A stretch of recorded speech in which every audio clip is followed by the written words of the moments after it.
વડોદરા જિલ્લા પોલીસ હળદ બુજસીટોક હેઠળ નોંધાયેલા ગુનાઓમાં સંડોવાયેલા આરોપીઓ સામે કડક કાર્યવાહી કરી રહી છે. જિલ્લા પોલીસ દ્વારા રતનપુરના કુખ્યાત બુટલેગર સામે મોટી કાર્યવાહી હાથ ધરવામાં આવી છે. બુજસીટોકના ગુનાની તપાસ દરમિયાન આરોપીની અંદાજે ₹75 કરોડની મિલકતો જપ્ત કરવાની પ્રક્રિયા શરૂ કરવામાં આવી છે.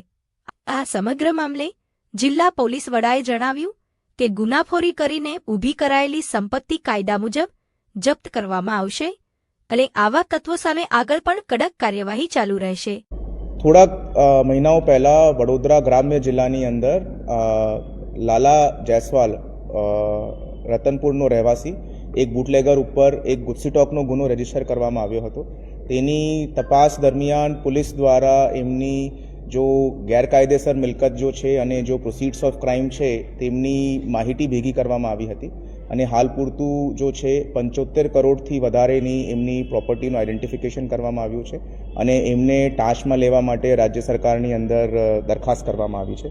ટોટલ 13 જેટલી પ્રોપર્ટીઓ મૂવેબલ અને ઇમૂવેબલ પ્રોપર્ટી, જેની અંદર એગ્રીકલ્ચર પ્લોટ્સ છે, પેટ્રોલ પંપ છે, બીજા કમર્શિયલ પ્રોપર્ટીઝ છે, ગોલ્ડ છે, બેંકના અંદર નાણાકીય રોકડ છે.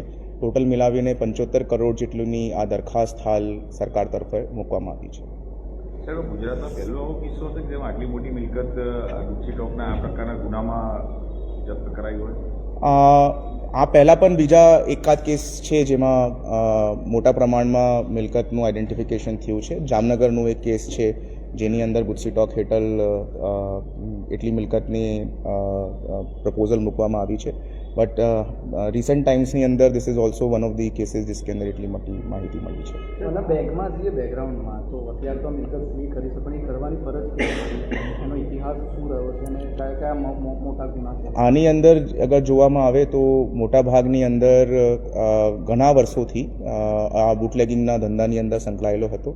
એમના ઉપર પોલીસની રેડિંગ પાર્ટી ઉપર અસોલ્ટ કરીને અટેમ્પ્ટ ટુ મર્ડર કરવાનો ગુનાઓ પણ એની અંદર સામેલ છે અને બીજા એરિયાની અંદર નાની મોટી માથાકૂટની અંદર એ સંકળાયેલો હતો. બટ આ એમનું જો ક્રિમિનલ એમ્પાયર છે એ બુટલેગિંગ સાથે એક ઓર્ગેનાઇઝડ ક્રાઇમ વેની અંદર એ લોકો જો છે આચરતા હતા અને કેવી રીતે આ જો ક્રાઇમથી જો પ્રોપર કમાણી થાય છે એ કમાણીને કેવી રીતે વાઇટ કરીને ઇન્વેસ્ટ કરવાનું છે, કેવી રીતે એમના ટ્રાન્ઝેક્શન્સ કરવાના છે, કેવી રીતે બેન્કોથી લોનો મેળવવાની છે, એ તમામ પાસાઓ જો છે તપાસની અંદર સામે આવ્યા છે અને આ તમામ જો ફાઇનાન્શિયલ ઇરેગ્યુલારિટીઝ છે એમનું ગુજસીટોકની સંબંધિત કલમ હેઠળ અમે ટાંચ માટેની કાર્યવાહી હાથ ધરાવી છે. તમામ જે 75 કરોડની પ્રોપર્ટી છે એ ક્રાઇમ કરીને મેળવેલા રૂપિયાથી ખરીદીથી બતાવી કેવું છે? यस, मोस्ट ऑफ द हम लोग इसको प्रस्थापित कर पाए हैं कागज के ऊपर कि भाई जो नाणकीय व्यवहार है वो किस तरीके से फ्लो करता था. એ યુપીઆઈ હેઠળથી જો દારૂનું વેચાણ થાય એમના પૈસા યુપીઆઈ હેઠળથી લેતા હતા. પછી એક બિઝનેસનું ફ્રન્ટ બનાવીને એની અંદર એ બિઝનેસ ટ્રાન્ઝેક્શન તરીકે બતાવતા હતા અને પછી એ બધા પૈસા એક બેંક અકાઉન્ટની અંદર એકત્રિત કરીને એમના દ્વારા પ્રોપર્ટી ખરીદી હોય એ તમામ પૂરેપૂરી ફાઇનાન્શિયલ ટ્રેલ પોલીસ દ્વારા પ્રસ્થાપિત કરવામાં આવી છે. We have also hired a CA જેમને પોતાની રિપોર્ટ પણ રજૂ કરી છે. એના સિવાય એક વેલ્યુએશન એક્સપર્ટને કાયદાની કલમો જોગવાઈ રાખીને આ તમામ મિલકતની ફોરેન્સિક અકાઉન્ટિંગ પણ પોલીસ દ્વારા કરવામાં આવે છે.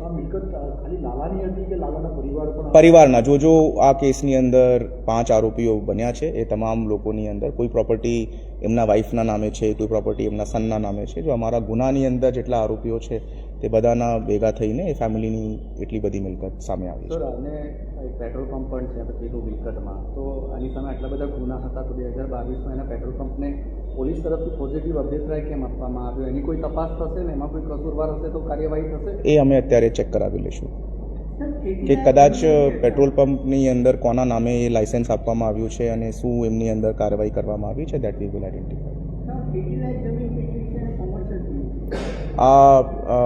આપને પ્રેસ નોટની અંદર આ બધી જમીનો જો છે તે આપી દીધી છે. ભાઈ પેટ્રોલ પંપ હોય તો એ કોમર્શિયલ એક્ટિવિટી માટે છે, બાકી જો જમીનો છે તે ખેતીલાયક જમીનો છે.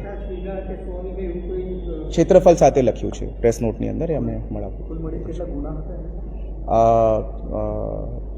we will share those details with you. તેમાં કોઈ ઇન્વેસ્ટર જેવો કોઈ ખરો કે આની જોડે કોઈ નહીં, હાલ પડતું કોઈ બેકગ્રાઉન્ડની અંદર બેનામી ટ્રાન્ઝેક્શન હોય કે બેનામી પ્રોપર્ટી હોય, that has not come to the light. અત્યારે લાલા અગ્રવાલ સહિત કેટલા આરોપીઓ છે જે જેલમાં છે? એક આરોપીને જામીન મળી ગયા છે, જો સીમા કરીને એમની વાઈફ છે.